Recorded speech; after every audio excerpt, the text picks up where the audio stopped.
Hey there, this is John from Heroes and Legends, and welcome to a Magic the Gathering Arena stream. We're going to do a draft for Edge of Eternities. So, welcome. I'll go ahead and give it a few moments for everybody to come in, but if you are catching this on the replay, which most of you will be, who watch, I do want to take one quick moment here to acknowledge our sponsor, and that is Flipside Gaming.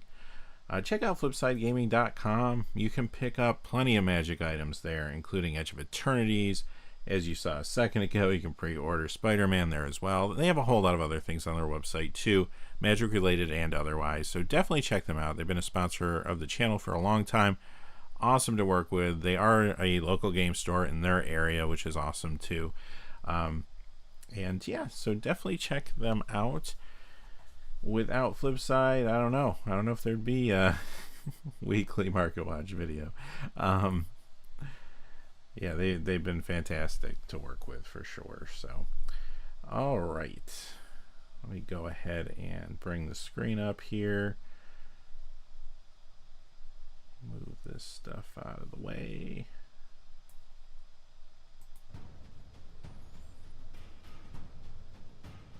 All right. So, I know people are still trickling in, but I'm going to get started with the drafts and get going here. It took me a little while to get started today because my computer decided it was time to do an update, which it always seems to do, of course, when you're about to do something important. So, anyway, all right, let's see what we got here. Consult the star charts is our rare, and not a thrilling card for this situation, but this is interesting. Death Touch, Lifelink, 4/4. I mean, it costs a little bit to cast here, but when it enters or attacks, other creatures you control get +1/+1. Oh, and gain Death Touch. I do like that to kind of start things off. Try to go for a little black-white. We'll see. I mean, there's not much black-white in this pack, which might be good. On the second pack, if we take this card, yeah, we might be cutting off those colors a little bit. There's plenty of blue. There's some green, which are the most powerful colors as well in the set, I believe. So I think a lot of those cards will be taken, although the rare is not super exciting for what you're doing here in draft. So, but yeah, I feel pretty good with this. I like to try this card out, maybe do something a little more aggressive if we can. Black's got a lot of great removal spells, so we'll see. Turn up 3 target creatures. So I played with that last time, and it wasn't that exciting. You have to really have a lot of good targets for that. And I'm not sure what our curve's going to look like quite yet. Here's another Death Touch. You have to control an artifact, which is pretty easy to do. And here's a very good removal spell. I think we'll just go with the very good removal spell. This isn't bad either. 2/2 for 3. Essentially, I mean, you can bounce something if you want to, but I don't think it's like a second pick here. Yeah, Zealous Display could be fine, especially maybe more so for Boros, but yeah, I like that. Let's go with that. What could go wrong? Okay, when the spacecraft enters, return target creature or enchantment card from a graveyard to the battlefield. That's not bad. It is in white. It can get flying and be sort of sizable, so that's a potential pick. Tap another target creature. This ability, yeah, that's all right. For if you're looking for 1-drop, I suppose. If you know this turn, so was warped. Okay. Sacrifice another creature or artifact, surveil, and that's a 2/2 3/2 with an upside. That's actually a pretty good 2-drop. So I think my choices here are this or that. I kind of want to go with the 2-drop. I do think, from my experience, I mean, I haven't played a ton of this set, but I've been run over early a lot. So having enough 2-drops makes me feel a little better. I like this card. I don't know, probably won't wheel, but if it does, perhaps that's a pick. But I do like this pick here. All right, what do you got here? Cascading Cataracts. Okay. Not what we're trying to do. That's not bad for the high end. I mean, it's nothing crazy good unless we're going to be using a lot of spacecraft or something. We had a couple of those in our deck last time. Didn't really do much for us.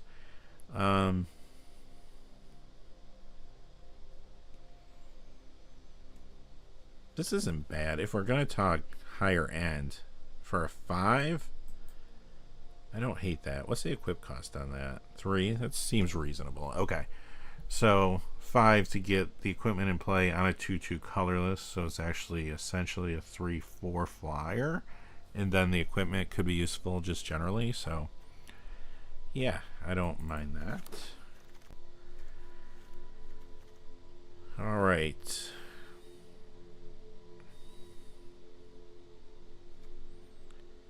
Seems a little specific for drafts.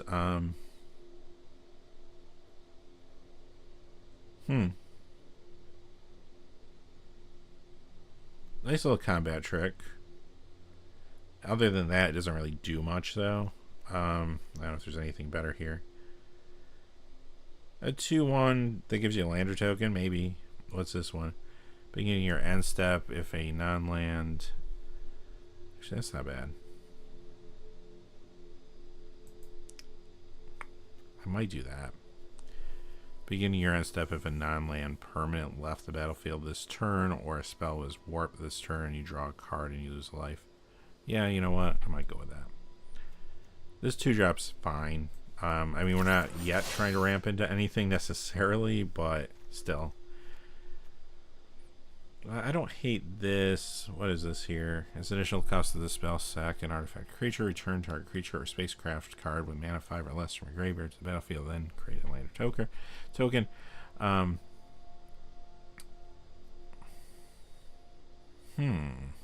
That's a decent combat trick. This is okay too.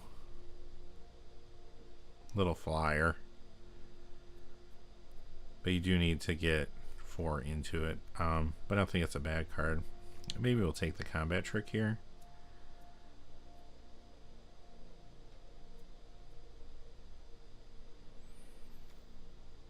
The recursion's not bad though. Sorcery speed. I might go with this though. At least for this pick. And okay, there's another one. Probably don't need 2 of those. We could go with this. Again, it's not thrilling, but like we are at the end of the pack, so. There's a little red open here. But I don't know, we passed a lot of red. I kind of feel like this is fine. Maybe we play it, maybe we don't.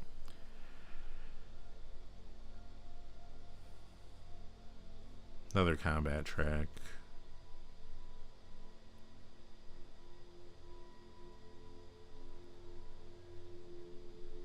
Yeah, I mean, maybe we might go with aristocrats type thing.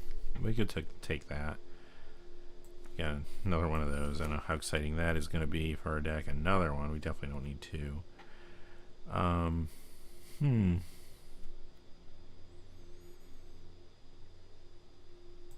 Yeah, I do like that. I think, is that our second one? Or no, that's our first one, because we took the cheaper creature last time. So that did wheel. That says something. Take the whale, I guess.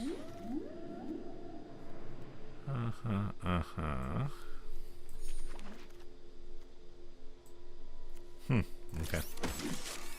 So not bad. Godless Shrine if we wanted to like try to fix our mana. It's an option. Probably not a first pick. Not when you have Banishing Light. That's pretty good.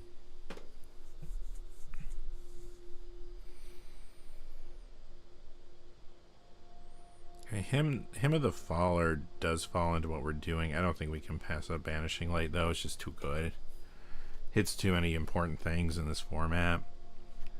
And we're already in white, so why pass Banishing Light, right? Like Godless Shrine. It could, I don't know. I don't know if it would wield. Someone might just draft it for their collection, but maybe. We'll see. Watery Grave. Alright. Target artifact or creature gains indestructible until end of turn. This is not bad. We played with one of those last time. A little Defender there to slow the game down. Death Toucher, not bad. That's interesting. Again, I don't know if we're like there yet. Maybe we won't get there as far as like an Aristocrat's payoff. We have a couple cards that work in that synergy, but like not a lot. We do have some artifacts, that's a thing. That probably won't wheel, but I'm going to take the Death Touch creature here, I think. Reroute systems would not be a bad choice either. They both kind of serve the same purpose, like help you like control the board a little bit in the early game. There's another Death Touch creature. We have a whole Death Touch thing going here. I don't know if we can get much of that of a payoff out of it, but maybe just generally it will be good.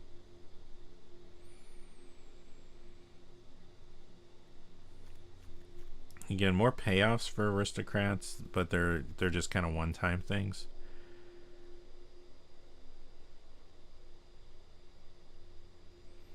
Now this one's the probably more sustainable one. Could take one of these.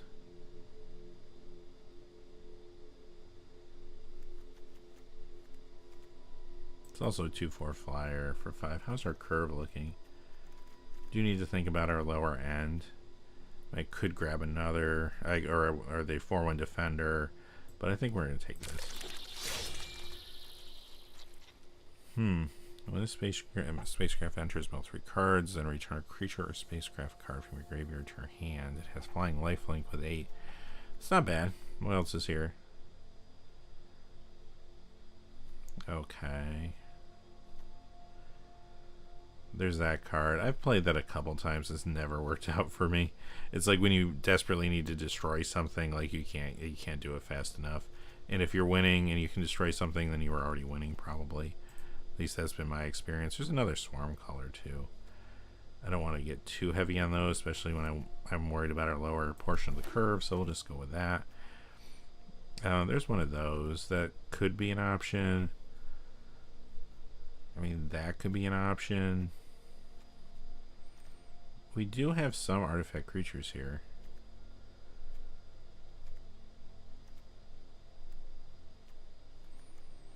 I might go with this. I feel like this will be good in our deck so far. Perhaps.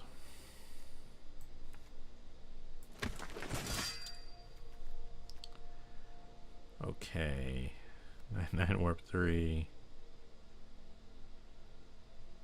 Yeah, this is probably where we want to be. I don't hate the Hellcarver either, especially because it is an artifact. But right now I only have one payoff for having artifacts. If we pick up another one of those cards or something, then maybe we can look for more Hellcarvers. I mean, it is a common, so that could be an option.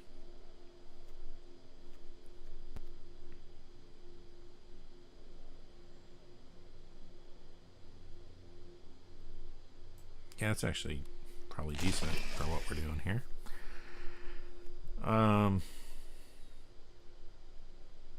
Yeah, it's a good 2-drop.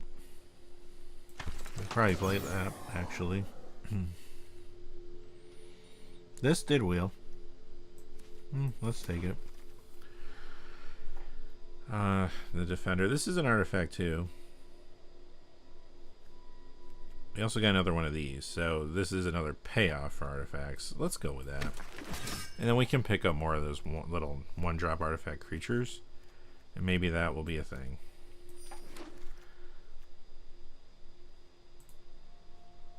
I mean, that probably isn't doing much for us, but if we need a 3-drop, it's serviceable. Okay, wonderful. Okay, what do we got here? It's the Eldrazi. Whenever this creature leaves the battlefield, draw a card. Then you may put a permanent card with mana value less than or equal to the number of lands you control from your hand on the battlefield tapped. It has a War 4 as well, and it's a 7/5. That's okay. That's good. It doesn't really play into what we're doing. Well, I guess maybe a little bit, because if it leaves the battlefield. Now you can warp it, I suppose, like, to get that ability. So I don't know. Maybe. I mean, I don't see anything else tremendous for us here. There's one of these, which is fine, but yeah, let's take the Eldrazi. Why not? Why not? And now we got some slivers. Slivers, you control double strike and haste. At the beginning of your upkeep, create 2/1/1 sliver. You have to get to 6. I'll think about it. I do like slivers. I mean, slivers don't do anything in this set other than just that, but, you know, it is an artifact too.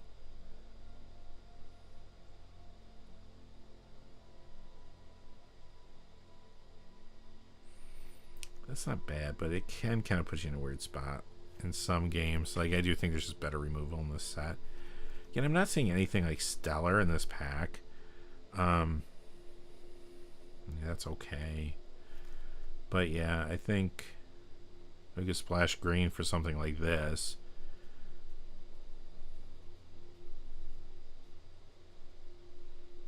We don't have a lot of other +1/+1 counter synergy right now, so yeah, let's go. Let's do it. Why not? We're gonna have a good time with this. Hey, what's up, Joseph? Welcome. We got the Eldrazi and we got the sliver card now, so so our luck is bound to change. Equipped creature from gets +3/+1 at the beginning of your end step. If a non-land permanent left the battlefield this turn, or a spell was warped this turn, that's not terrible for what we have so far. Counter target creature you control. Whenever another non-token creature you control +1/+1 dies, create a 1/1 human. We don't really have ways to get +1/+1 counters, so we'll go past that. This is a nice little kind of annoying 3-drop. I don't hate that as an option, and it does give us an artifact. Kind of going back and forth between this and that.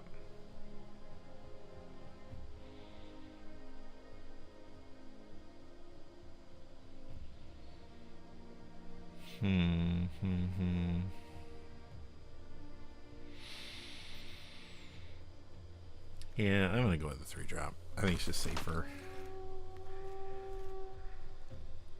Whenever this attacks, you may sacrifice another creature artifact. If you do, it gets +2/+0. I don't hate that. That might fit with some of our cards anyway. What else is here though? Target creature you control gains double strike until end of turn. Yeah, and you get the bonus if it has a counter, but it's good enough if you don't have +1/+1 counter on it. We got another Embrace Oblivion. I may go with that though, because we only have what, 2 really strong removal spells right now. This will be a 3rd. That'll probably be enough, but we're at the end of the pack, so let's just take that. And it plays into what we're doing as well to a degree. I think we got one of these. If we want a 2-drop, there it is.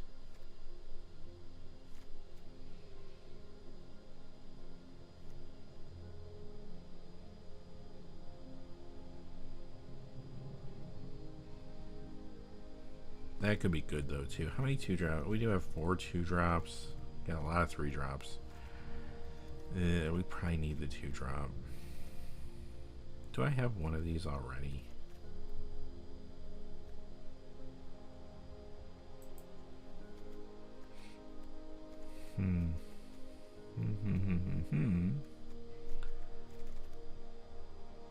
I do. Kind of like it though. I think we're gonna go with it, even with all those 3-drops. I don't know if we're playing all the 3-drops. There's another 2-drop, so that's good. We will take that. And we also have 2 1-drops. I forgot about that. And I think we want this.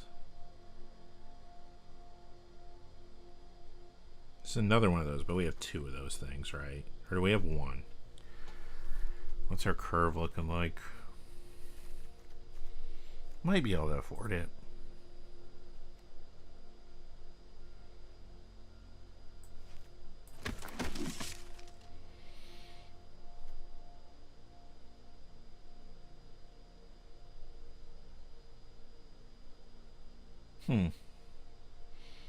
It's not bad. A little expensive, but We don't have anything like way up the curve. Well, I guess we do have a couple cards because we took the Sliver and the Eldrazi. Here's another. We definitely don't want two of these. What's this? Oh, yeah, we can grab one of those. I know. We might play that. We already have one of these, and I don't know if I'm even playing it, so I mean, I'll take another one, I guess, but okay. Alright, that'll probably be it. Okay, well, let's see what happens here. What do we got? What do we got? On the high-end side, I guess we have the Eldrazi, which does have warp, so we can still play that for 4 at some point and get value.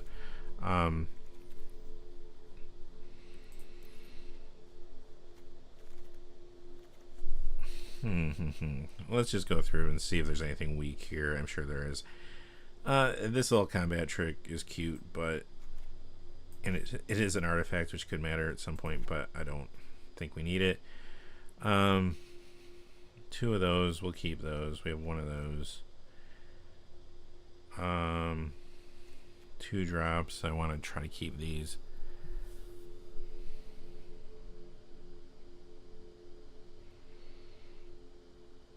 I mean, cute little combat trick. Could come in handy. Then you draw a card and lose a life. If a non-land permanent left the battlefield this turn, or draw another card. So, kind of a roundabout opposite him to Turok. Is that what they're going for here?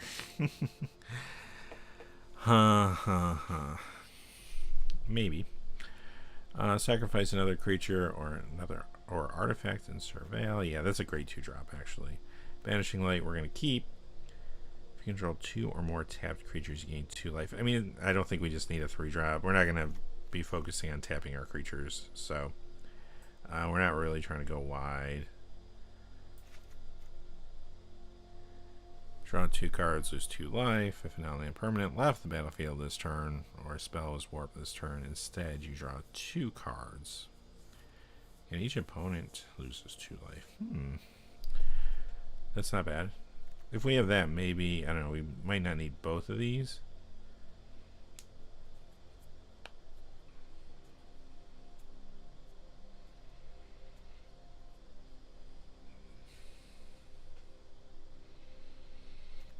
But we'll see. I mean, I only have to cut 4 more cards, so maybe we won't even need to cut those. Alright, when the spacecraft enters, mill 3 cards and return a creature or spacecraft from your graveyard to your hand. I think that's pretty good. I mean, 8 to get it on board, but I think we can do that here. As far as being a creature. Flying, when this creature dies, create a 2. Yeah, I like that. It's persistent, it's annoying, it's got evasion. I like these menace creatures. We're going to keep those. This enters a +1/+1 counter for each. Yeah, I think that's going to be fine with the amount of artifacts we have. Good removal spell. I like the 2 of these. Whenever this creature becomes tapped, you may sacrifice another creature artifact. If you do, draw a card. Okay. And it's a 2/4 flyer. When this enters, create the 2/2 robot artifact creature token and attach. Oh yeah, that equipment I think solid. Whenever this creature enters, until end of turn, another target creature you control gets +2/+0 and gains whenever this creature dies. Return to the battlefield tapped under its owner's control. If you had a whole bunch of mana, I guess that's a combo with the Eldrazi, but I don't think we're getting to that point in the game. Although it does have warp, doesn't it? So you wouldn't even need to. You could do it for 6. Maybe we'll just keep that in then.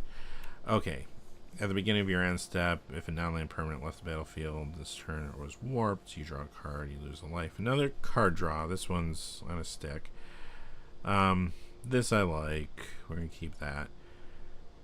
I don't know if this is doing anything for us. So that only leaves 3 cards to get rid of. We do have a lot of things that draw us cards, so we can probably cut maybe one of the weaker versions. I mean, this one's not bad. You draw 1 card, potentially you draw a 2nd card.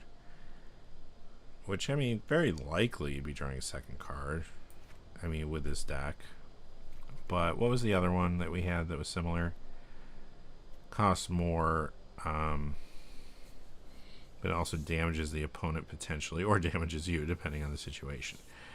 You had to draw 2. They're very similar. It just depends. They're both a lot better if it's a void situation. I don't know if it matters either way, honestly. The other card actually might be better if you have void than just doing 2 random damage. So maybe we'll just go with this one. Alright, what else? There's this. I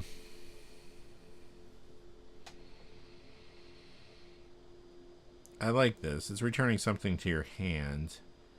It's a 3-drop, though. You may want to play this early to try to get it going with the 8+ station, and then you're not getting much out of it. So, I don't think we're going to be juggling a ton of creatures here. We might have a little bit of that going on, but we don't have, like, fodder to throw at that. So, like, a lot of token creation or something. So, I might cut that. We do have a lot of 3-drops. Well, actually, now we're down to just 4 3-drops. we cut a lot of our 3-drops. What do we got in the 4 spot here?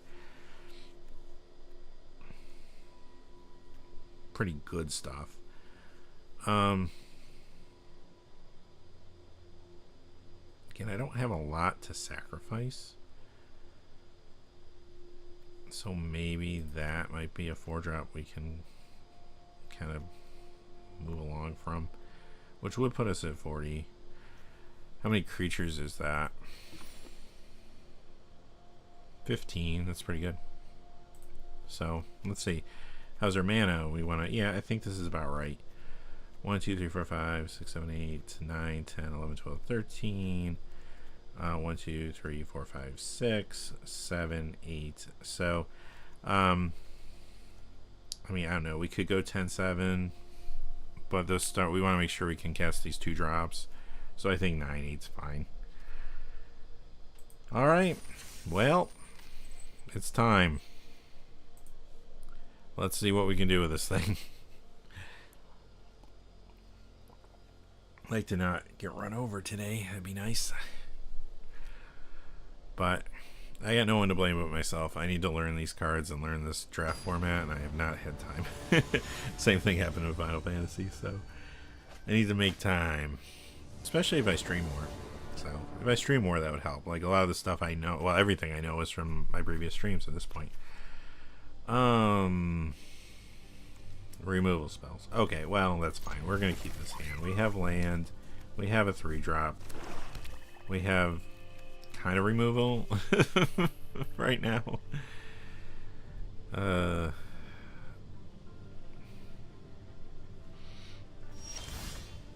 Okay, well, that's good. That's a good drop. So that gives us a good 2-drop.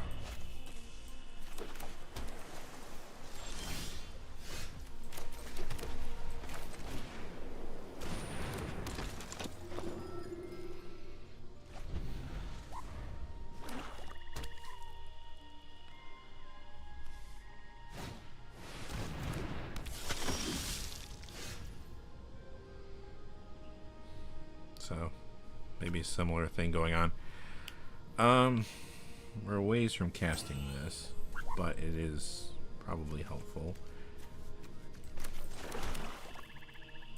Let's just play this.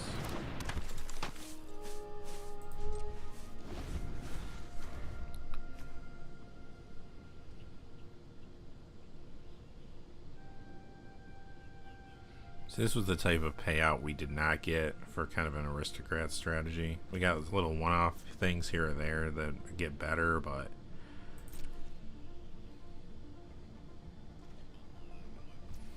we never saw that card. Vanishing Light. They have a blue and 2 black open. They could very well counter my Banishing Light, but if they do, it pulls the counter out of their hand and we can use this. So I might try it. I mean, Banishing Light also could be good against something better later on, but they didn't have anything. They have a removal spell. They have black. Playing control colors. They have something, right? Okay.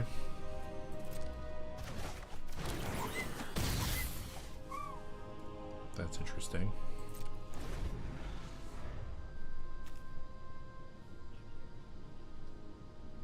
Yeah, I can play this next turn if I want to. Seems good.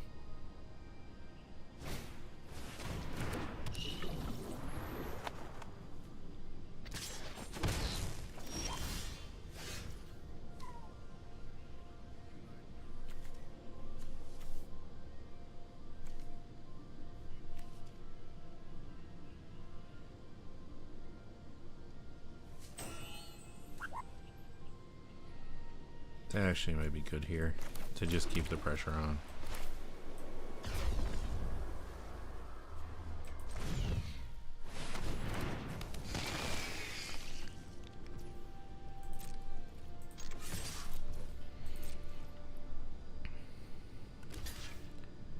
They're gonna block.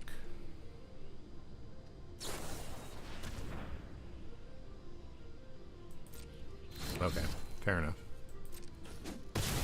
Sort of a wash here.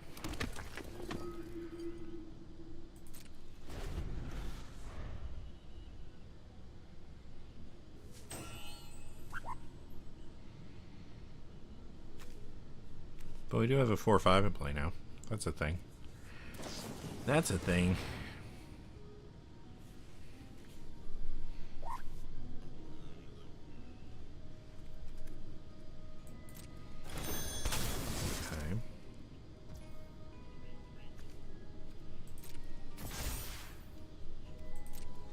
So 2/3 hexproof. Flying can only block creatures with flying. Sure.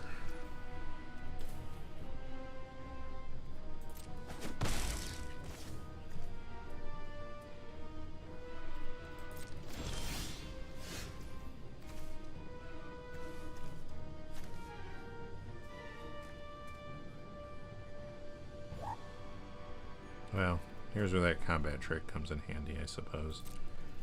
Let's attack.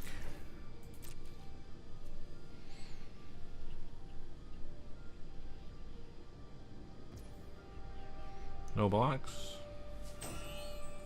Okay.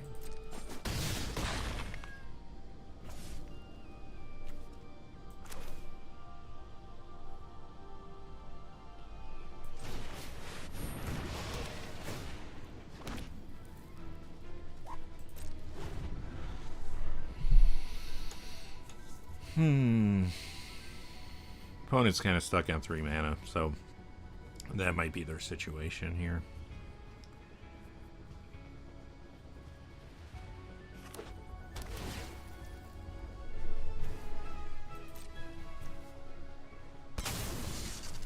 Youch. Yikes, that hurts.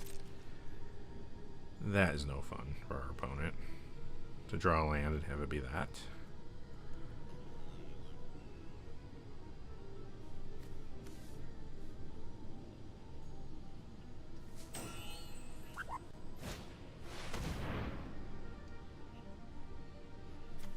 So they can tap something down, and they're getting a 5/5. Is this a warp? Did they play this for a warp? Yeah. Okay. Tempo play. Tap down the flyer though. That thing can't even block.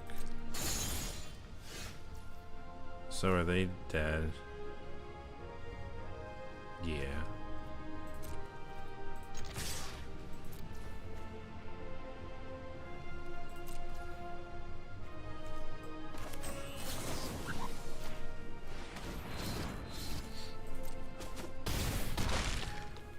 They're at 1. I mismathed. Okay. That's fine. What else do we want to play here? Let's just play this for right now. Just keep the pressure on. So they're at 1. They have to do a lot to stabilize here with 5 mana at most.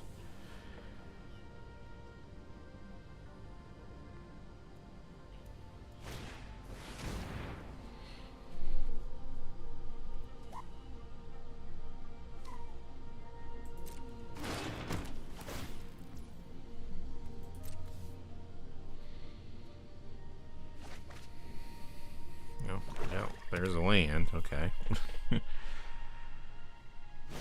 Figured our opponent would have different lands. We got this. Okay. Judging from my experience over the last few weeks, this is the turn where our opponent hits us for 17. Right? Isn't that how this goes?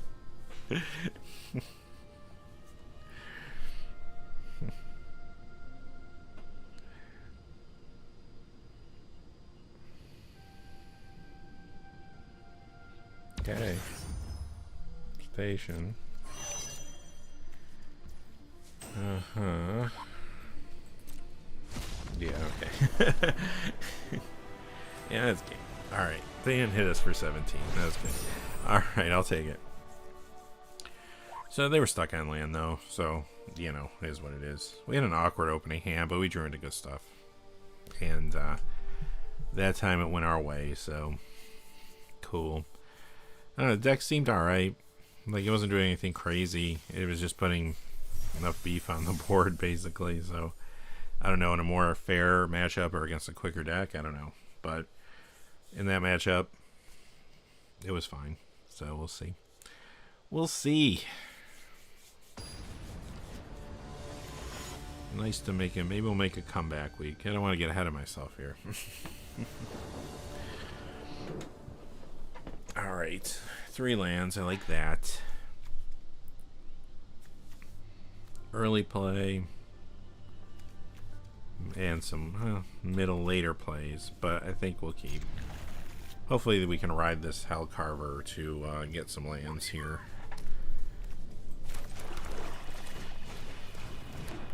If we get this down, that's pretty good. Especially if the Hellcarver's still alive, or if we get this down like next turn or something. That's a land, I'll take it.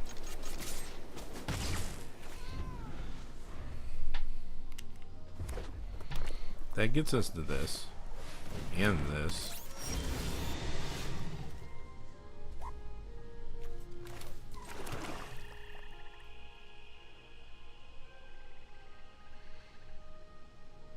Yeah, that can get kind of annoying quickly, couldn't it?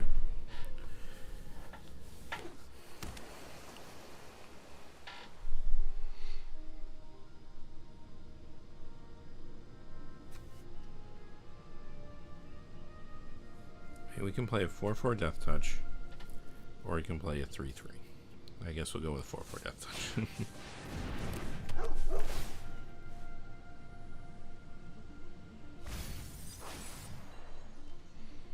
Fair enough.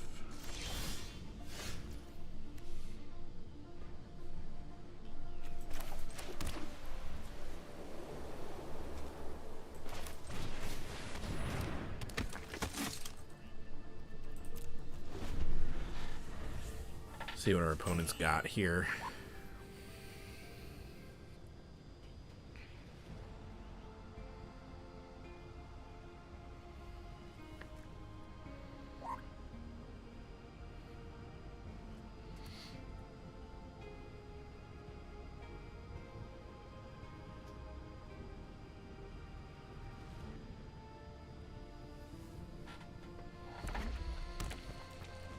They got a land. Better than our previous opponent.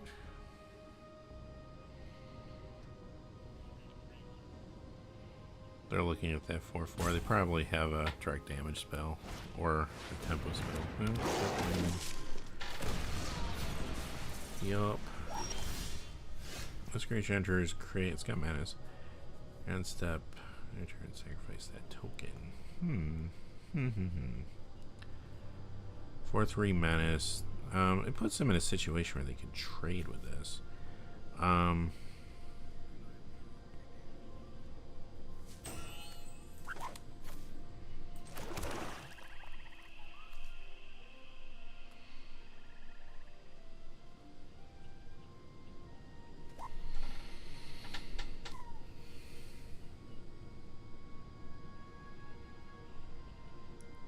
They have more cards in hand. I don't know if I want to trade for that. I mean, they can start hitting us back if we don't. Without, I would have to lose both those creatures. Well, one or the other, I guess. But I will lose that creature either way. Unless I just want to sit here and take damage, which I don't think I want to do. So, you know what? I'm going to tackle this. If they want to trade and not come back and hit us, then wonderful. Okay.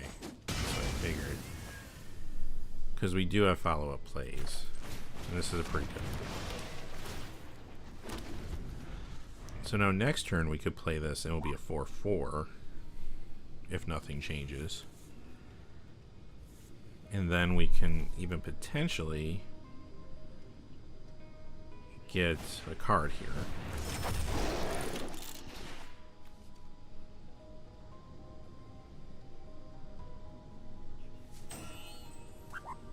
Okay. Kavu could be a little annoying.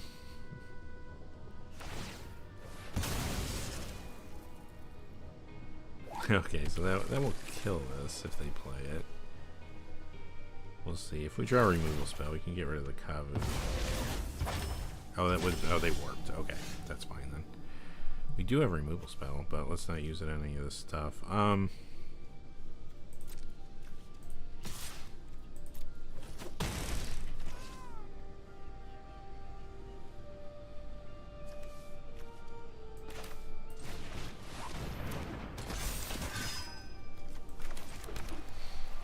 Nothing's left the battlefield, so I don't know if I want to get greedy and try to wait. I have a removal spell and some sizable creatures. So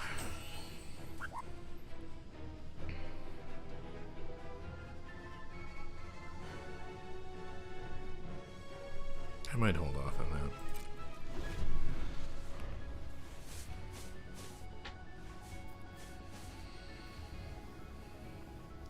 Because best case scenario, they play something good, we banishing light it, do some damage, and then him.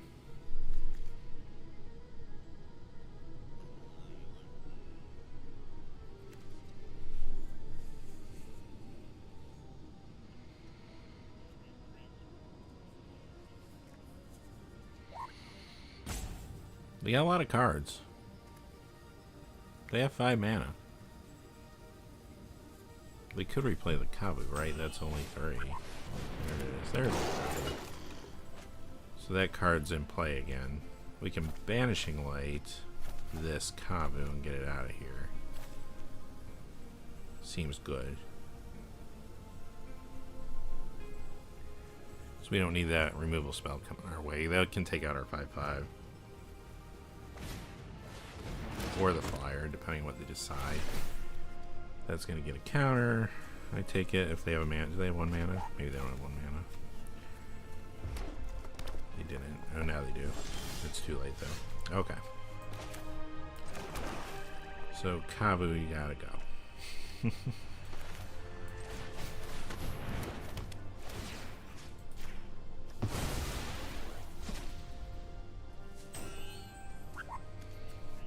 They can sack for 3. Okay. If I want to play this first, or I want to hold my mana up and bluff. Probably just hold my mana up. Although, I don't know what they're going to do. They're probably going to take it. They don't want to give up all their board presence.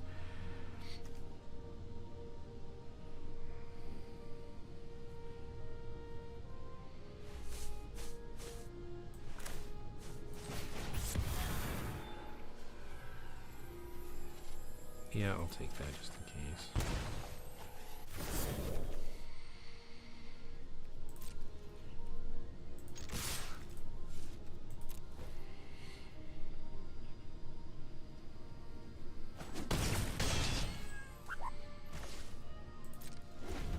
Okay, so we have a removal spell. We'd have to sack a creature or artifact, though. Could lose that if we had to.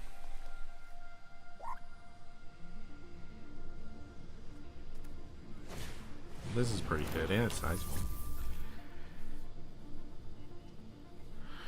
That's a good card.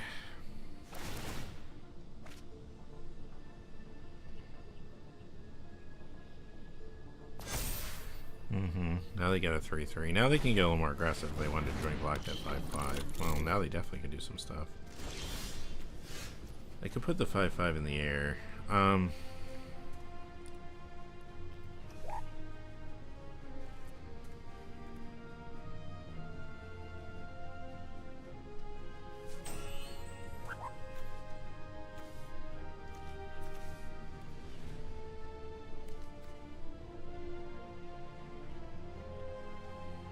If I thought I could ride that to victory 5, I could get them to 1.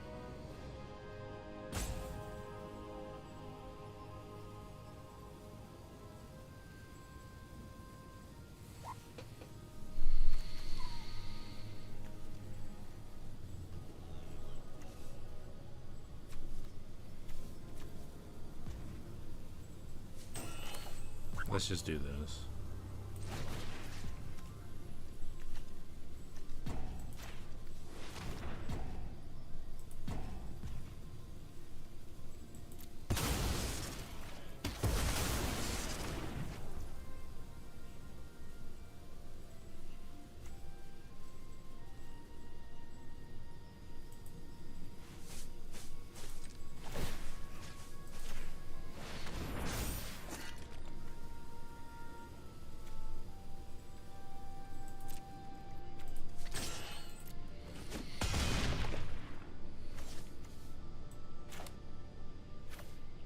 This puts us in a nice spot. We got 3 creatures, and if they don't get rid of the artifact or the equipment, we can make any of them fly. Our choice. So they can get rid of the 6-7. But if they don't get rid of the equipment, we can still make something else fly and win the game. If they play a flyer and get rid of the equipment, they need to do a lot here.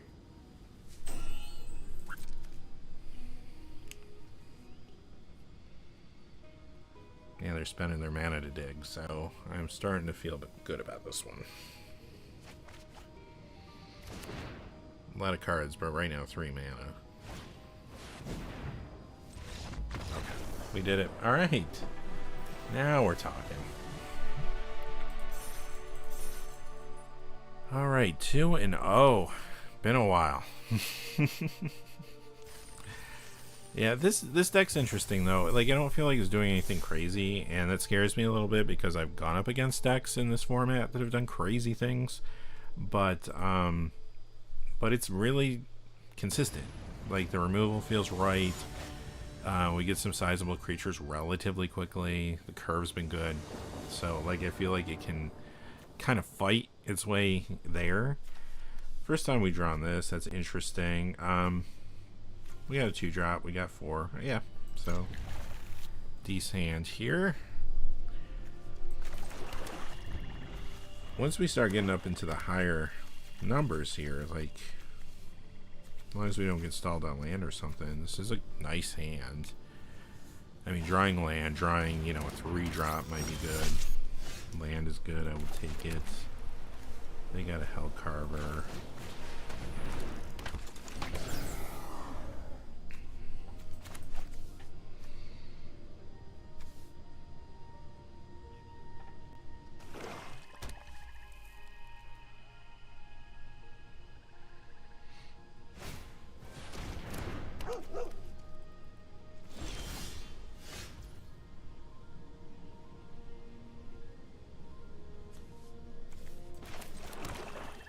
We didn't get the 3-drop.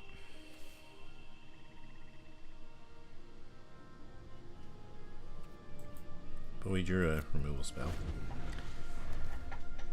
So next, this opens up next turn. Doesn't really do much. It's a 2/2 for 4. Not great. This opens up next turn. If our opponent gets a little cheeky and decides to attack with us or something. I mean, I wouldn't want to use this on that, but it is kind of an obstacle right now. Now that would be worth using it on.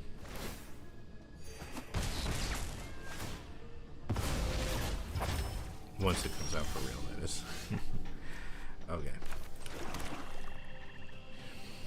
I could play the 2/2.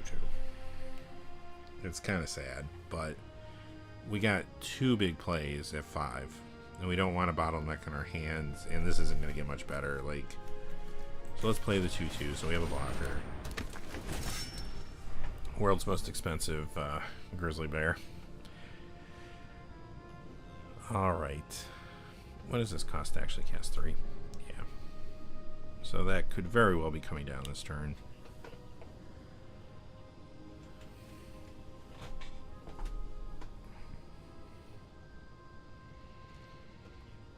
We have some good plays now. Well, that's interesting. Okay. Another one of these.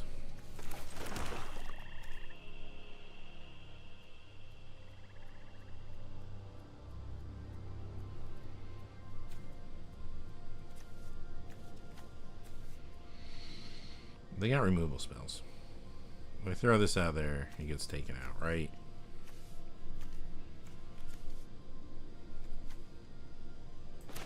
Throw this out there, then you take out the token. We still got value. Let's toss this out there and see what happens. Now, they could also be missing a color.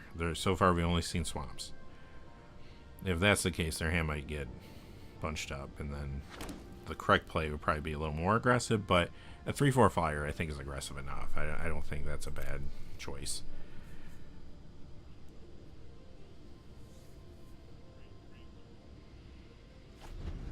Okay, they're drawing.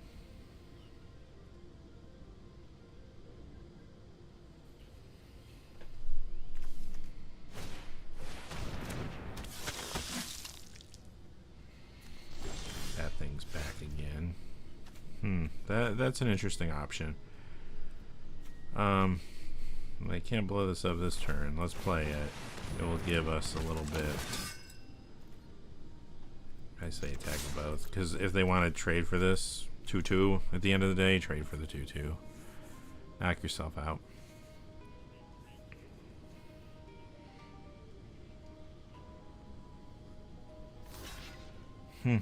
Okay.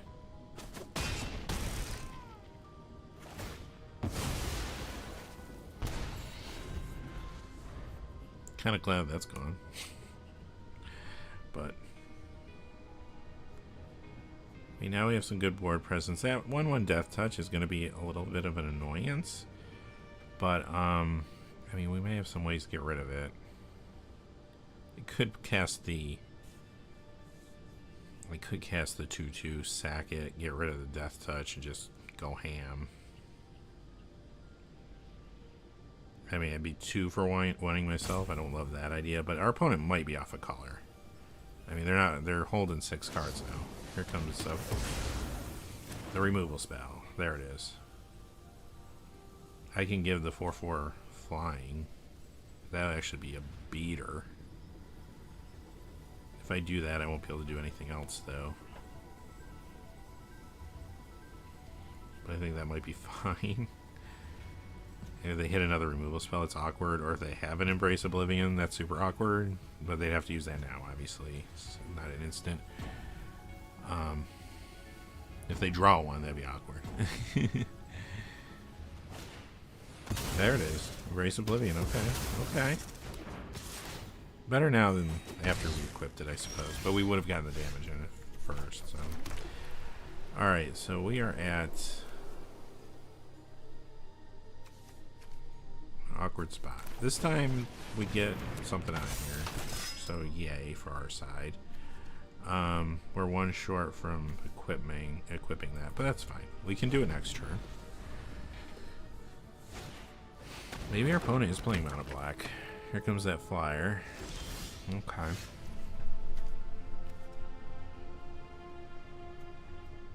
Nice little combat trick if we need it. Right now we're just doing this.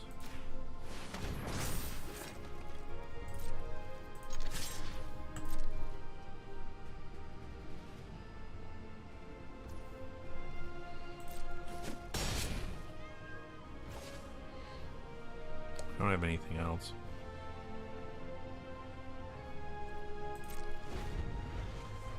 They can hit back for 4, which would put us to 10. Open this up. Well, Could get rid of this 2-1. Can't really get rid of that one. We didn't draw anything there, huh? Alright, do I really want to do that? I mean, I don't want to keep losing.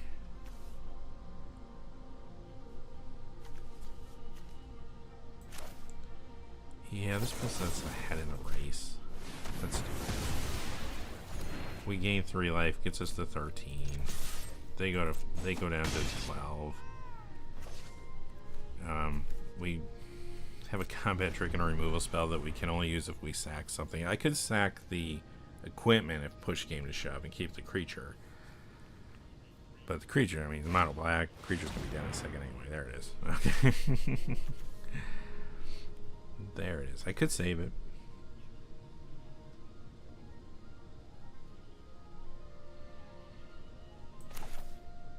Yes, let's save it.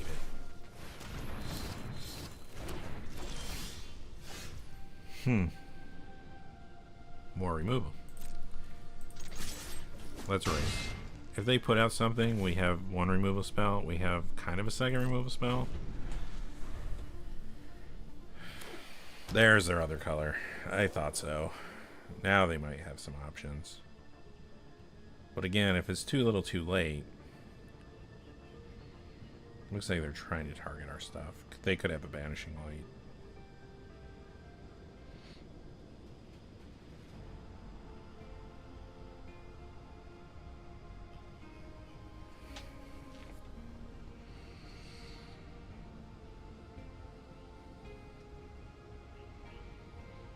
They are thinking.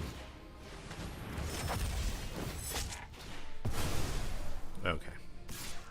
But we can get it back. Oh, they warped it. Alright, how much did that cost? 4, so they can cast it. Okay. Oh, jeez. Do we just go Sliver on them?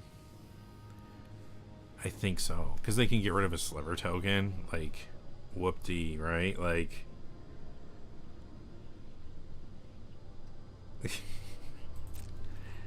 attack.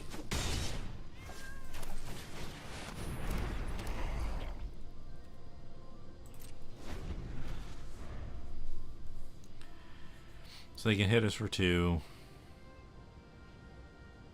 They're at 5, though. They gotta start being thoughtful about that.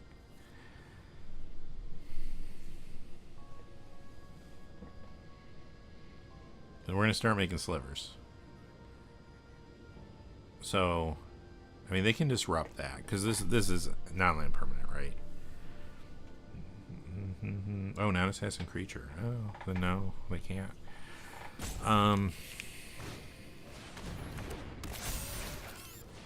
Yeah, okay. Okay, right on, right on.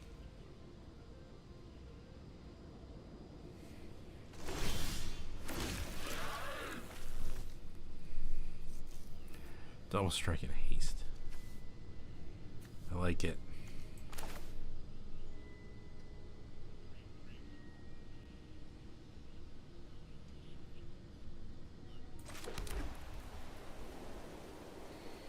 Try to think if I can just kill them here. Probably. Actually, I can just put this in the air and kill them, right? Well, that's okay.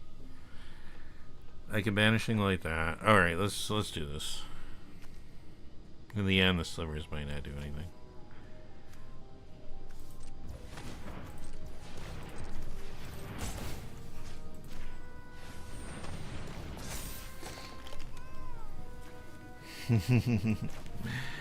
Poor opponent.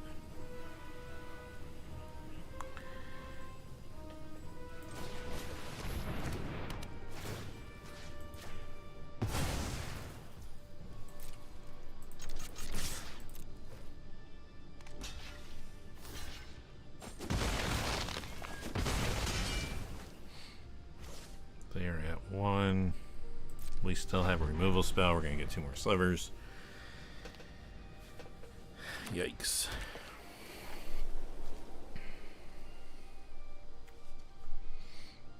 They can get rid of that, but like, yeah.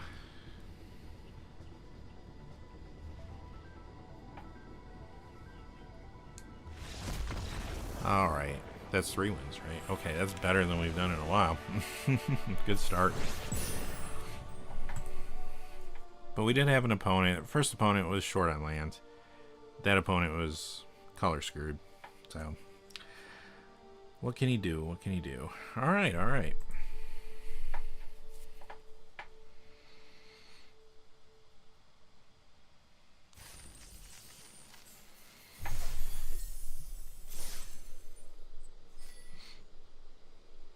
$300 gems.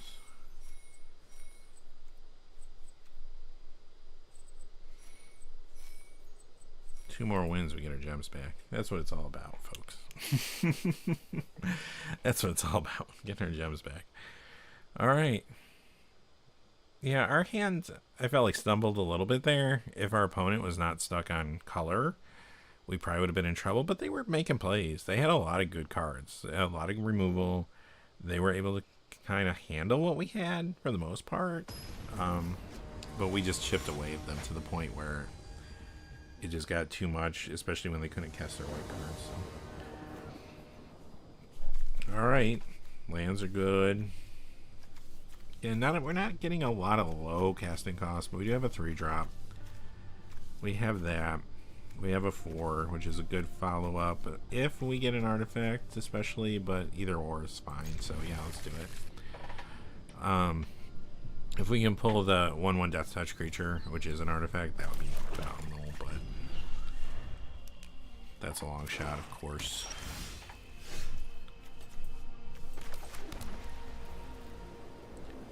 So maybe I'll draw a card. Probably worth just doing right now. Take the swamp. Taking the swamp's probably fine, actually.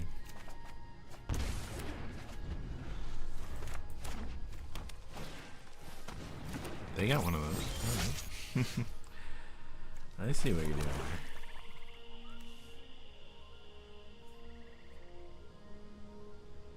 So that can be warped if need be.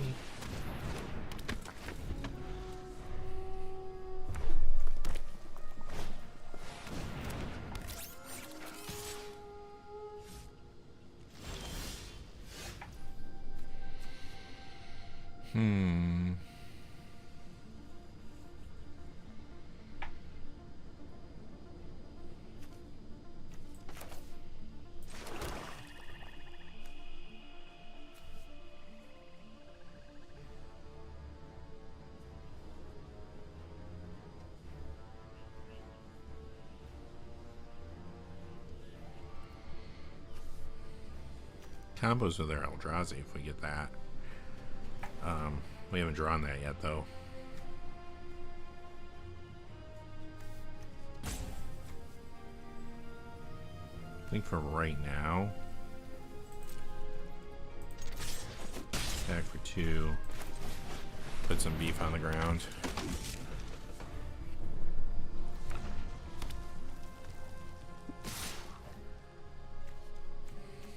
That's interesting.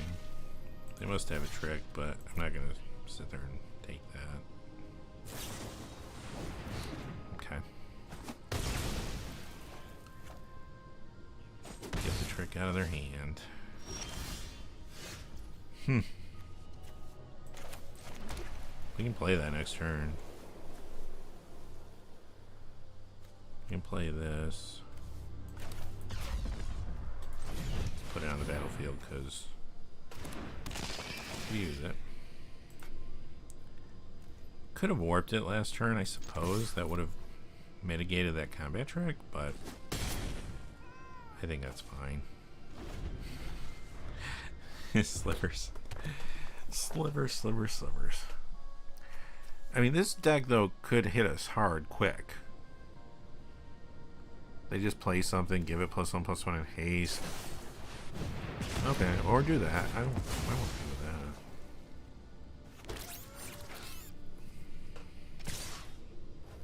that. Got another trick?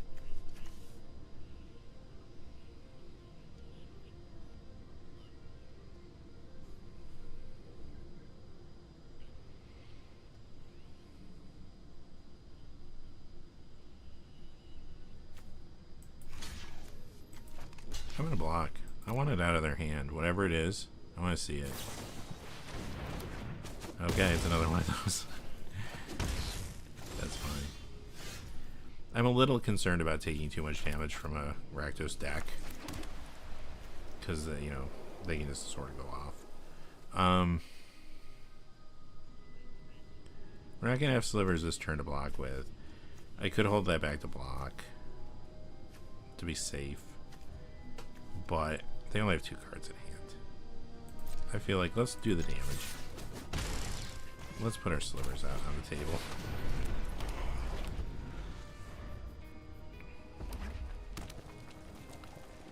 Land. They could get flooded. Rakdos doesn't like to see too much land. Oh, see, there you go. Now they're going off. They can activate that, right? If they want to. Huh. So they could probably just beat us. 7, 8, 9, 10, 11, 12. They have to tap that though to do that. 8. Okay. They didn't quite get there, but that hurt. And they got the board presence. We got slivers though. Alright. Okay, so our question is this. Slivers will eventually take over the game.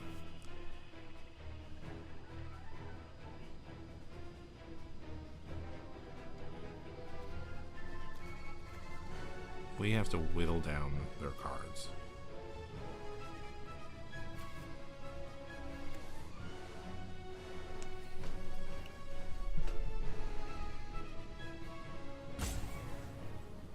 Yeah, okay, so that's gotta go. So here's the plan. Let's play this. Let's sack. So the slivers always have it. Slivers have double string and haste. Okay.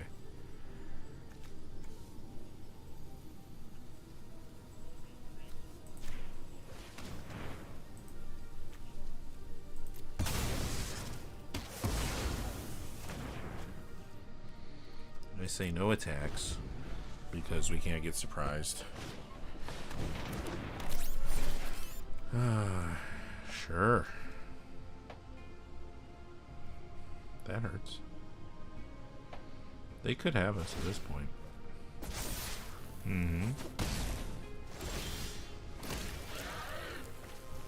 Banishing light sword deals. We just have to stay alive so our slivers can go ham.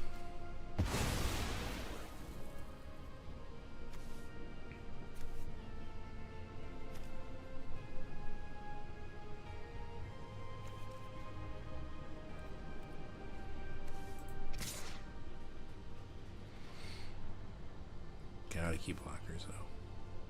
They can attack with 2 things.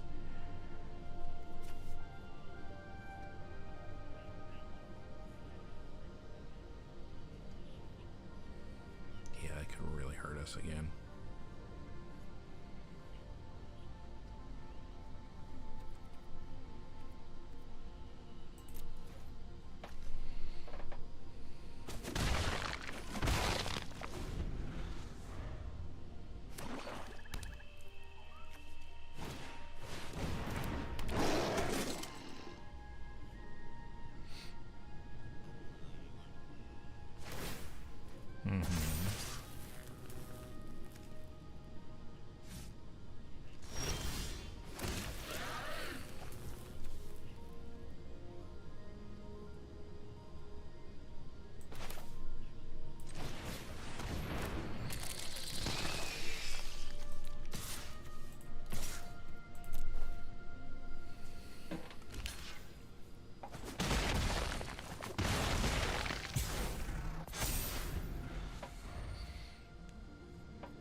Okay.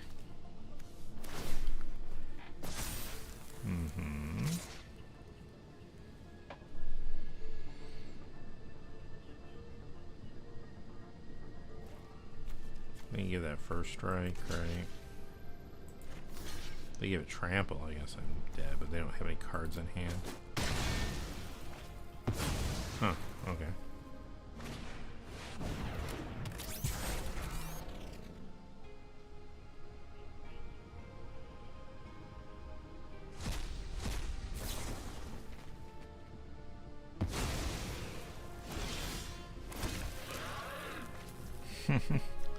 Eldrazi.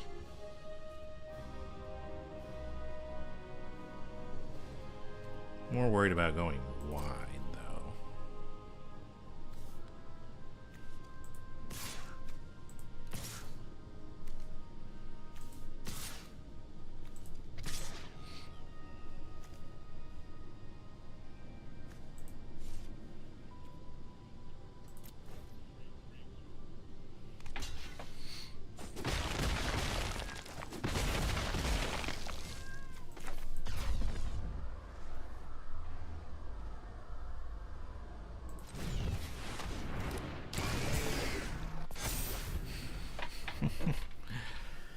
Eldrazi and slivers. Who'd have thunk it? Ooh, that game made me nervous though. That Rakdos deck I felt like could have gone off if we let our guard down. They had the ability. They had the cards to do it, but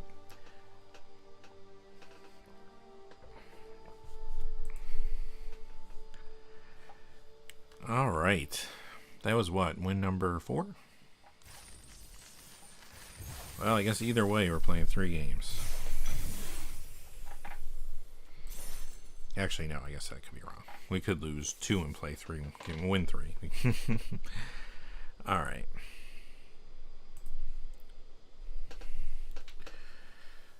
I'm feeling a little better now about my skills. It's been a rough few weeks. This has been much better. Although this player is probably good because they got Lord of the Rings people on their side. Yikes, yikes, yikes. This is not good.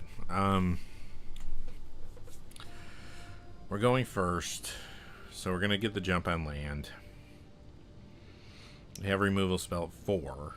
Everything's at 4. We just have to draw something low. I'm going to keep it. This might be a little bit of a gamble. I mean, I could mulligan, but at the same time, I feel like, you know, I got the lands. I'm going to mulligan and then have land issues. Of course, our opponent has a quick start, of course. Of course. They're going to hit us.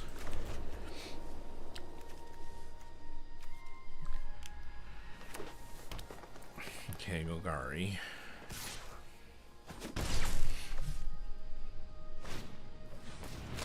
Nutrient block, okay, okay. Alright, that's something.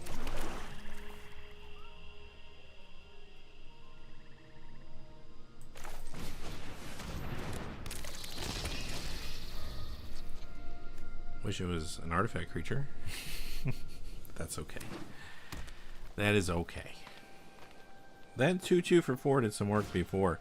Hey Omar, welcome. Instead of chocobos and birds today, we're going with slivers and Eldrazi. It's working much better.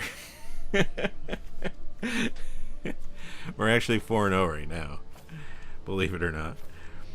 All right, what do we want to do? Let's go with this. What did they got that as an option? They're gonna be gaining life. That's a thing.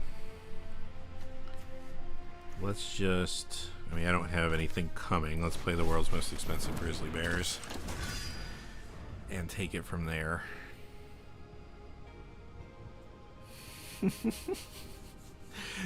Turns out, funny turn of events. Slivers and Eldrazi better than birds. Turns out. Alright, let's just, I'm just gonna block this thing because it's gonna be problems later. And I'd rather save this to get rid of something else. Like maybe, or this to get rid of maybe that. Maybe something else. I don't know.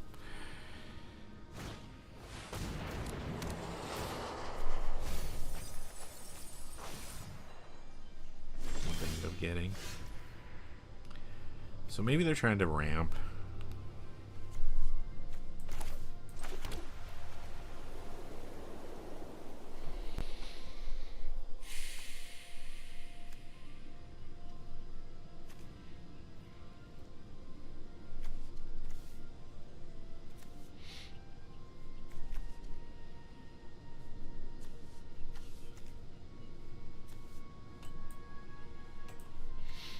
Do I want board presence or I want to just get rid of that thing.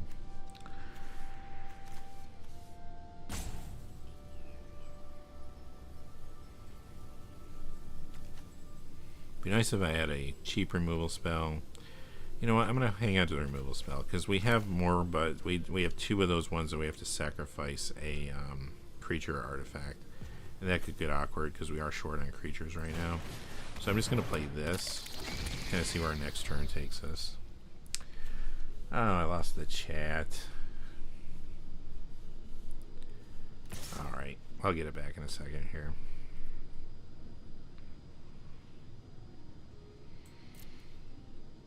Take 2 more.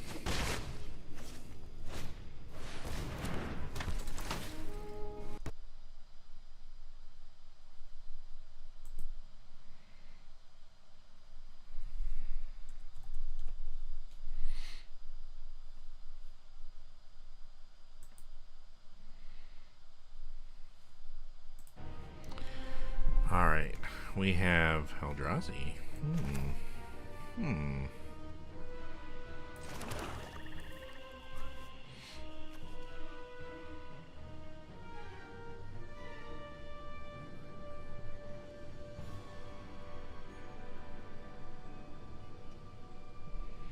Trying to think if it makes sense to warp this thing. I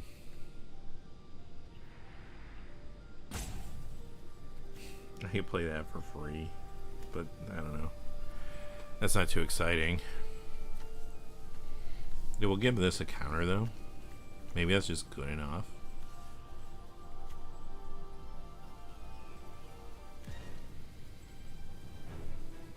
Or I should just play this. I probably should just play this. Okay, here's what we're gonna do.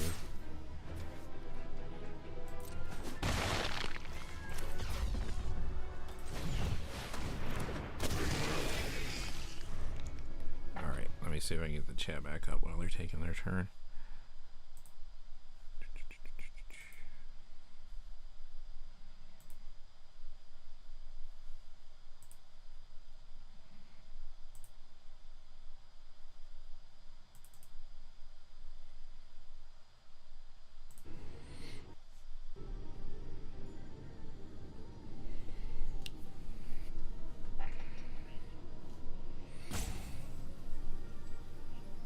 Hey, got it. Okay,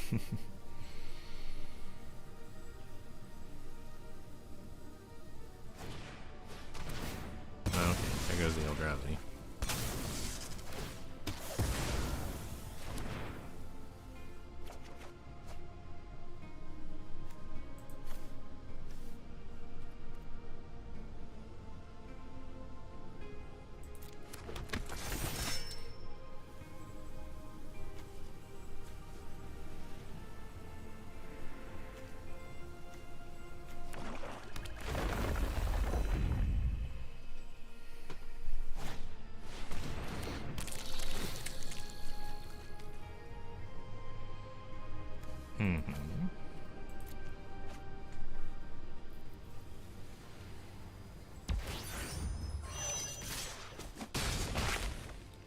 Think we're in trouble this game. Gotta take something out here. Take out the smallest creature, or the largest creature. This thing is almost there. Gonna need the blockers.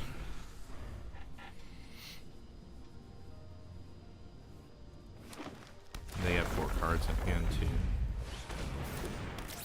This is a good card. I like this a lot. Because eventually it's going to do 3 damage and what else? Yikes. That hurt. Yeah, I don't have an answer to that actually now.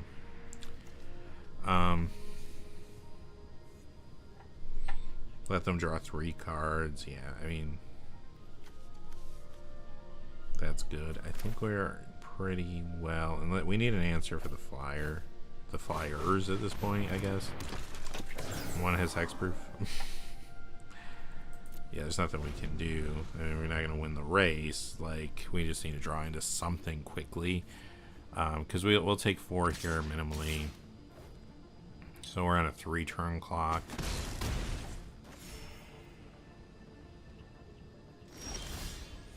That's not going to cut it.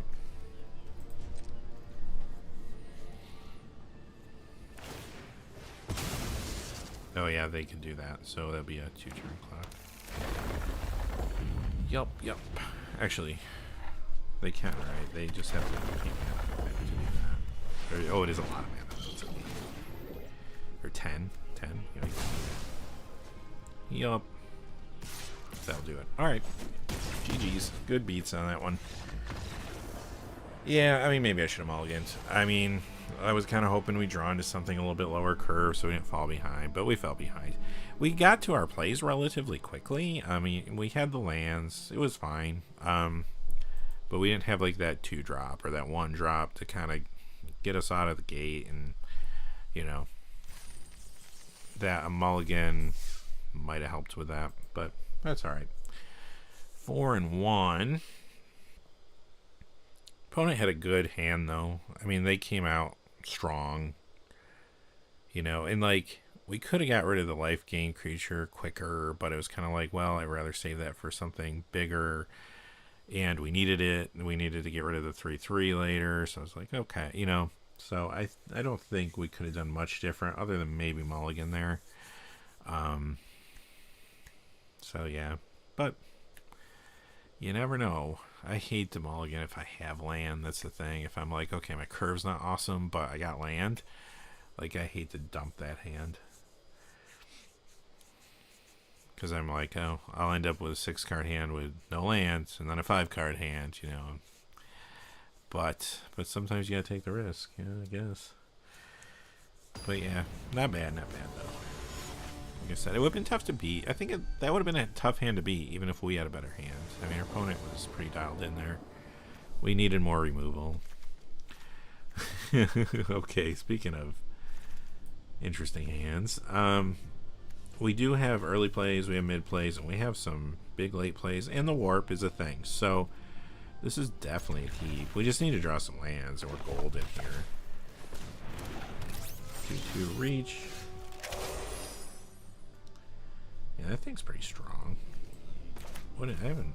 That's an uncommon. Okay. I was gonna say I haven't really seen that card. Maybe once or so when I was drafting. We're about to take 2 here. It's like a Savannah Lions. That's a good card too. Right now our opponent's deck's looking relatively impressive. I like this thing though. This is a 3/2 for 2 with an ability. Because it's not 1993 anymore, apparently. Grizzly Bears got a lot better. Except for the forecasted house Grizzly Bears I'm playing in this deck. But other than that. Alright. Wow. Opponents dumping their hand. Station, yup. They're going off.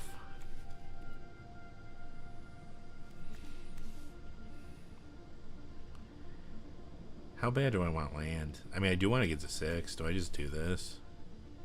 I mean, they also get land, though. But they don't seem to need it. They only have 3 cards left. But they'll get to that quicker. Yikes. The other option is we just take 4. Okay. I think maybe we just take 4. I don't really have a play, though. I have a combat trick for next time.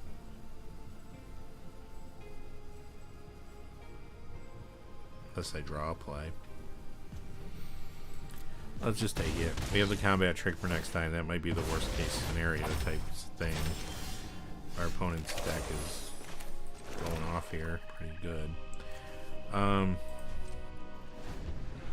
So if they attack this time, I know again, we'll have to decide, do we want to give them the land? If they get the land,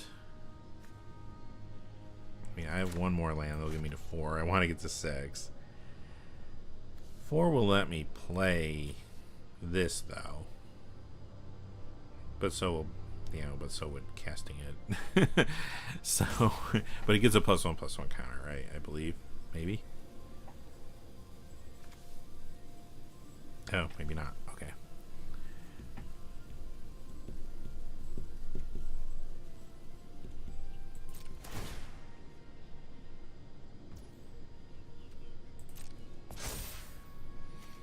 Yeah, there's that.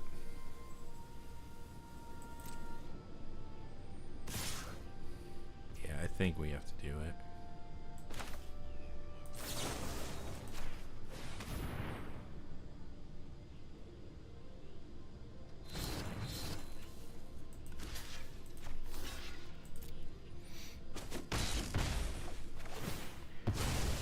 So I guess I could play the lander token. I could warp the Eldrazi, play the lander token.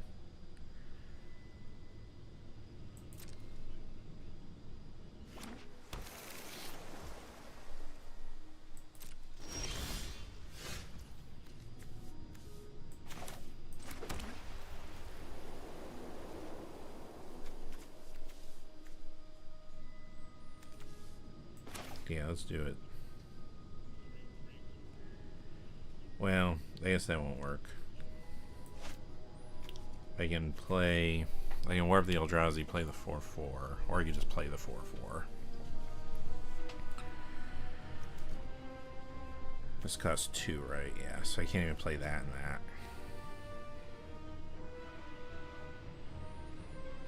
The question is, you want to make sure you get a land, just use the lander token right now and not do anything else? That seems like that would put us back real bad, though.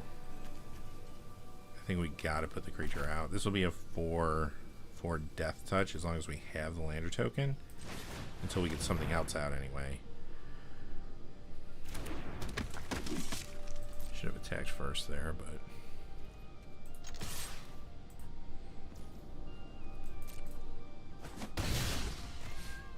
okay. We're 2 lands off those, but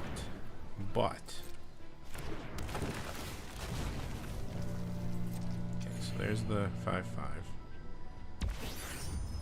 Here comes the station. 4/4 flying vigilance, so it's Sarah Angel.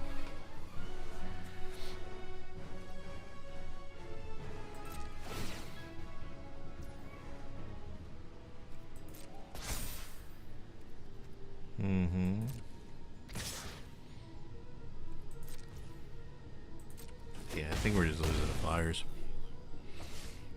Yeah, they got us next turn if we can't deal with the flyer.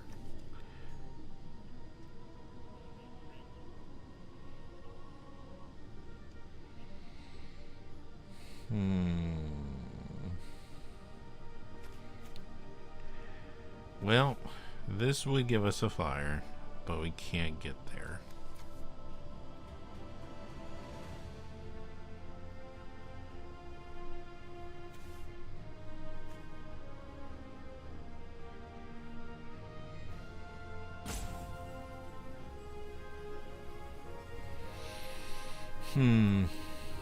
We had the tools, but opponent had too much of an explosive start there. A lot of high casting cost cards in our hands, only 4 land. Yeah, we have this lander token too, which hurt, right?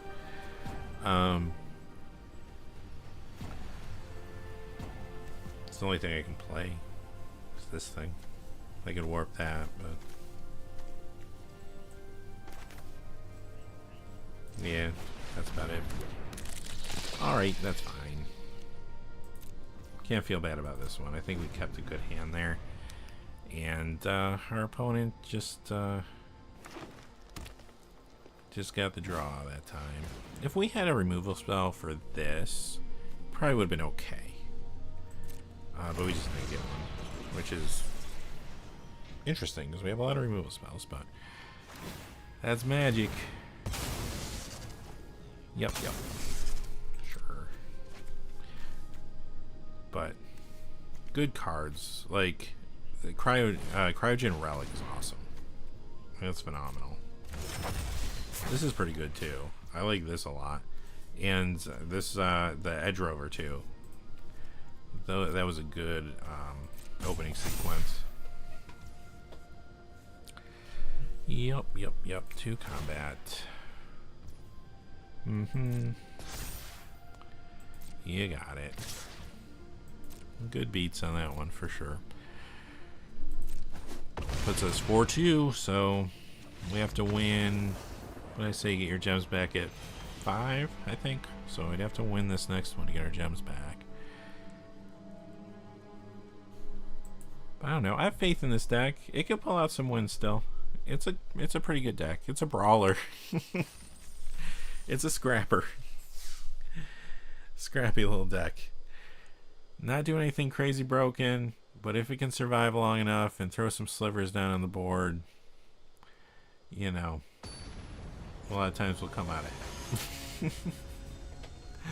That's the archetype I'm playing. It's very specific. Alright, so okay, we got a 3-drop. I mean, not amazing, but we are in the draw, which, yeah, is what it is when you're playing best of 1, but but we're on the draw. We do have a removal spell. We actually have 2 removal spells. This is good. It would be nice to have something smaller, like a 2-drop. Maybe we'll draw one, you know, but it's a good hand, so let's go. Green again. Green is good in this set, no doubt. There's the 2-drop I wanted. Oh, green blue again. Yikes. Okay. I think that's the best color combination in the set, I think, by far. I think blue's probably the best color in the set. I think green is right close to it. If you can get Simic to happen for you, then, you know. Okay. Looter. Right. So the question is, do they attack with their looter to loot and see what I do? I would definitely trade. I mean, I have a Surveil attack on this thing, so I mean, it wouldn't be a bad trade, I guess. They would get to loot once. I wouldn't get to use the Surveil.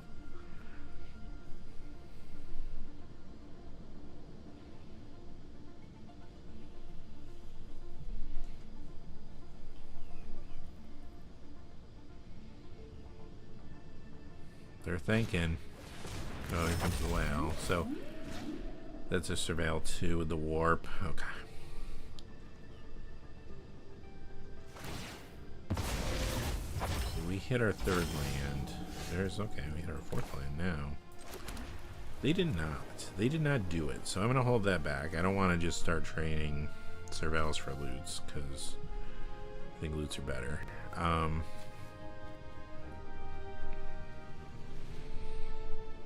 I just want to kill the looter, but I don't think I need to, because I should have something to block it with. I'm pretty sure here against Simic. I don't think I'm going to get a removal spell on my 2/2 anytime soon. I can just simply play this, and then we can start thinking about damage next turn. Yeah, I mean, I could attack with the 2/2. They do have open mana as well. I don't know if that would have been a good idea, but you know, but they probably take it, and then they come in to get a loot. I could trade there, or they might have just traded. I don't know. Depends on what's in their hand.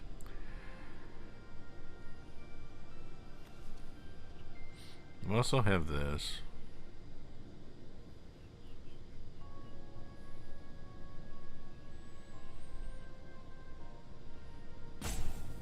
I don't have anything to play with it right now unless I draw something for 4 or less. Alright, what is this?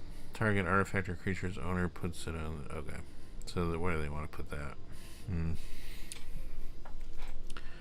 Let's put it on the bottom. So they're going to attack with their looter? No? Okay. Well, that's something to play, actually. That's pretty good. Let's do that. I mean, they could bounce it and get a loot, I suppose. But then they're not playing their whale.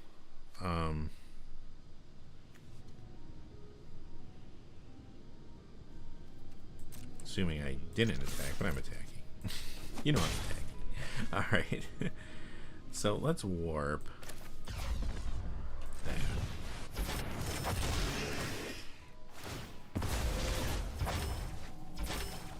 Draw the card. Oh, I got another one. Oops, stop. Yes. Submit. Alright. So they do get, they will get a loot. That's right, I forgot. This comes into play tapped. So, which is fine. That's okay. If we want to get aggressive, we can kill that when it's tapped with this.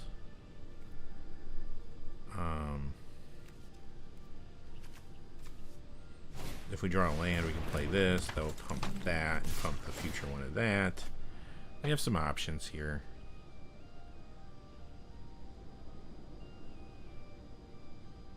That would be ideal. Getting an artifact would be ideal. They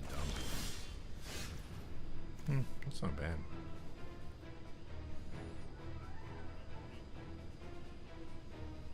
We didn't get the land we wanted.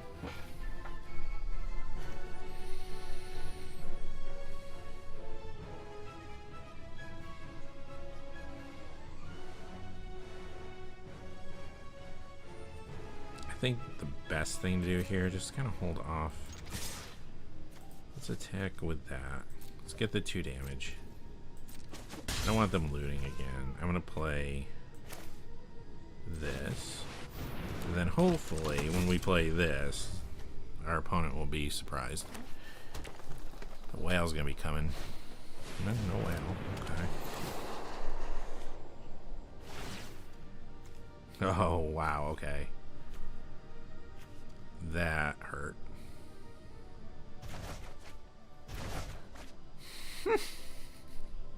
Seriously.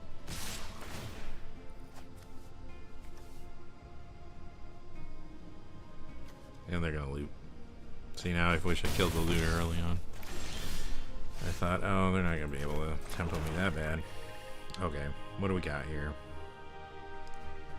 Still one off from the Eldrazi.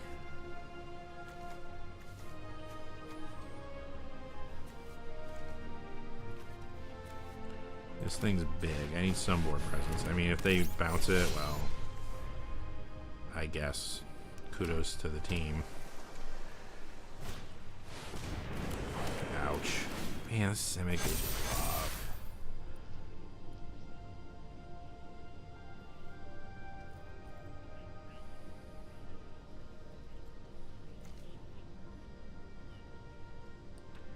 If they attack, we block there. Yeah, they did.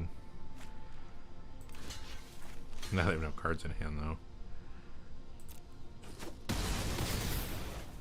Puts us to 8. Slivers. Oh, slivers. And we're a card short. Okay. Kill that, buy us a little time. That's all we can do, though.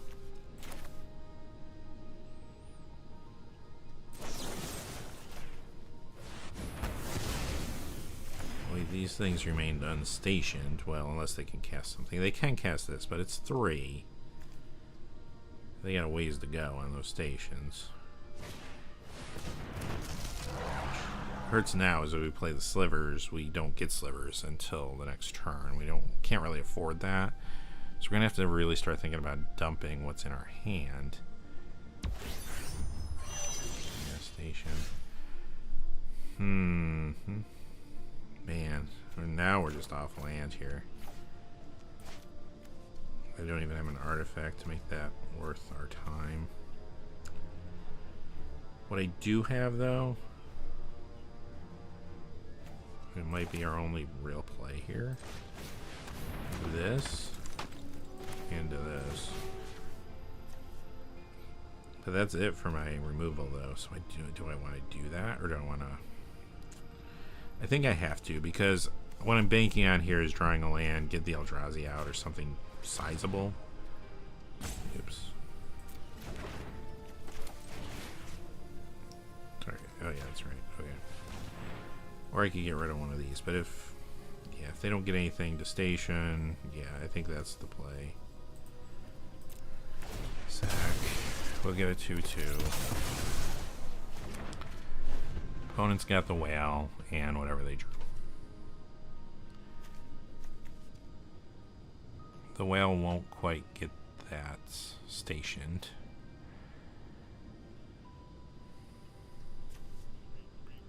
Man, Simic. Ugh. If we're not out of this yet, if our opponent draws land heavy or something, we got a chance. But Simic, folks, am I right? And not surprising once we got a few wins under our belt that the Simic deck started showing up. I'm sure they make it high in the rankings in these games. We are not out of this though. My worry is I can deal with the whale, but then it's like, then I'm gonna have to deal with these things. I'm better off in no land again. Yikes. So the whale's just gonna plug us now.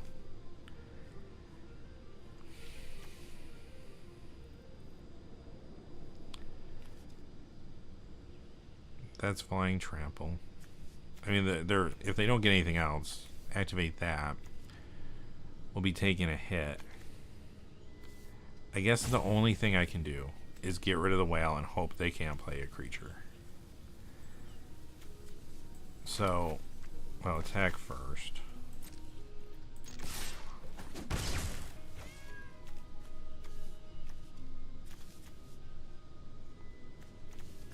Oh, did I lose my... Oh.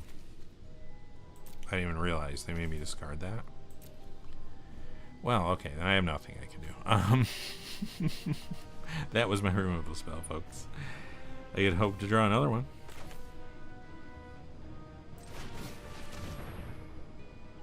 Swamp, I do need that.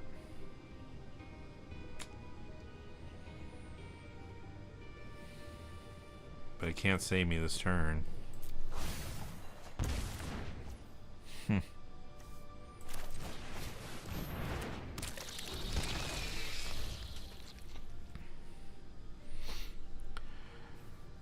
So we are taking 5 in the air, probably.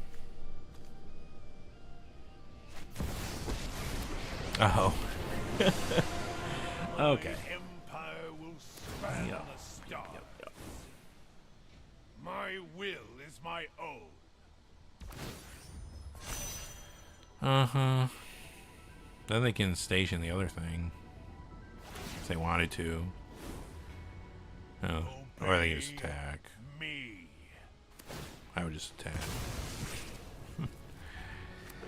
Ooh, Simic rolled over us these last 2 games. Rolled over us.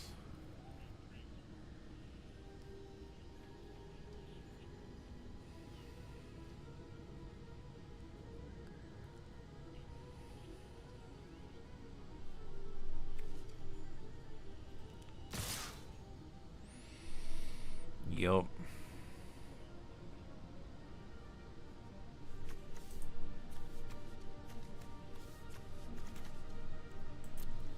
I don't remember. Did I actually use that? Oh, I did use that spell. That's right. I used it on the 2/2 flyer to get the 2/2 token. So that's where that went. I was like, what? I kept thinking in my head it was still in my hand. But either way, it wouldn't have mattered. Well,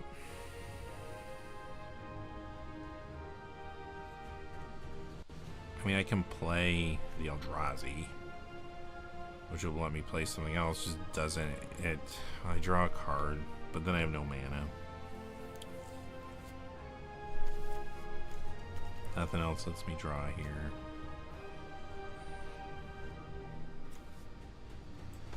Yeah, this game. We'll show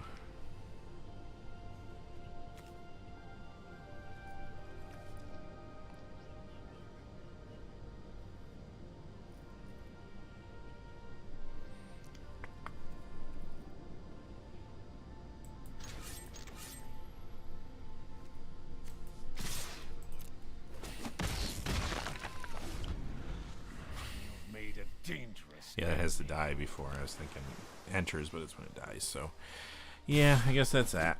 Alright. Well, hey, we did better than we did last week. Actually, we did the best we've done with Edge of Eternities. This is the third time we played.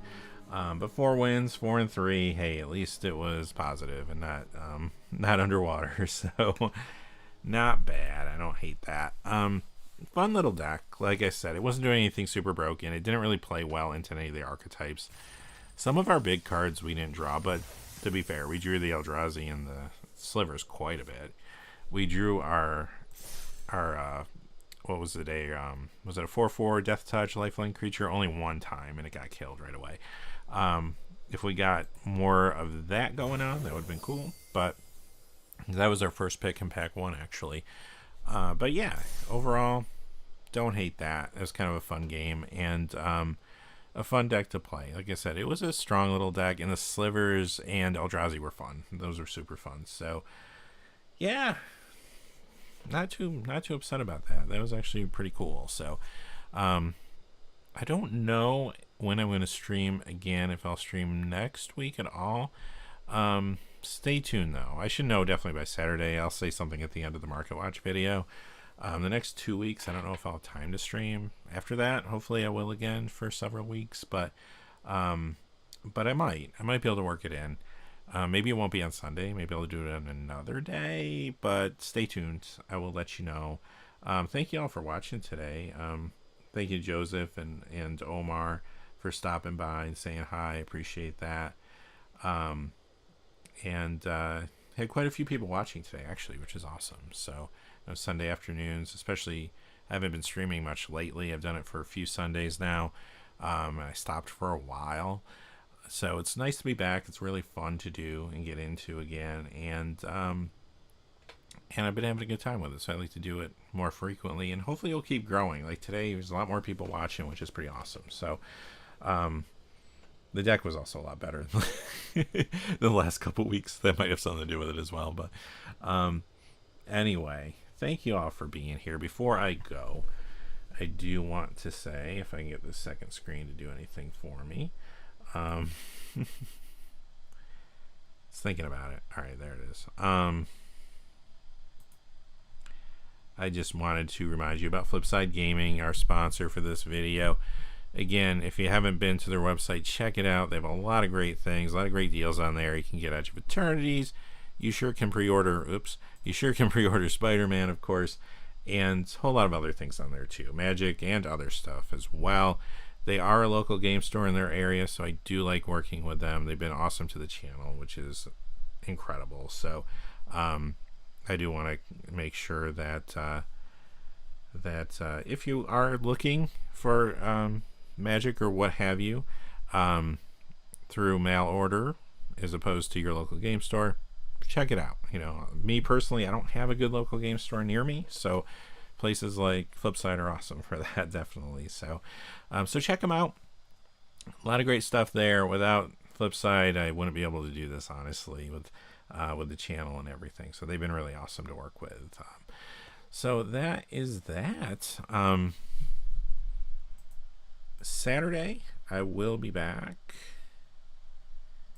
Make sure I didn't mess that up. Yeah, okay. Saturday, I'll be back with another Market Watch video, and there we go.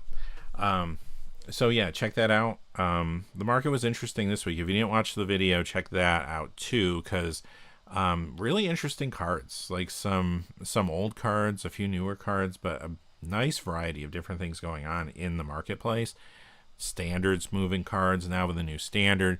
Edge of Eternities, of course, is still moving cards for Commander, and in previews for Last Airbender this week, that was moving. Those were moving cards too. So check that out. Next week we'll see what's going on in the market. But until then, hey, thanks for watching, and I will see you next Saturday at the latest. So until then, hope you have a great day, and again, thanks for watching the stream. Really appreciate it.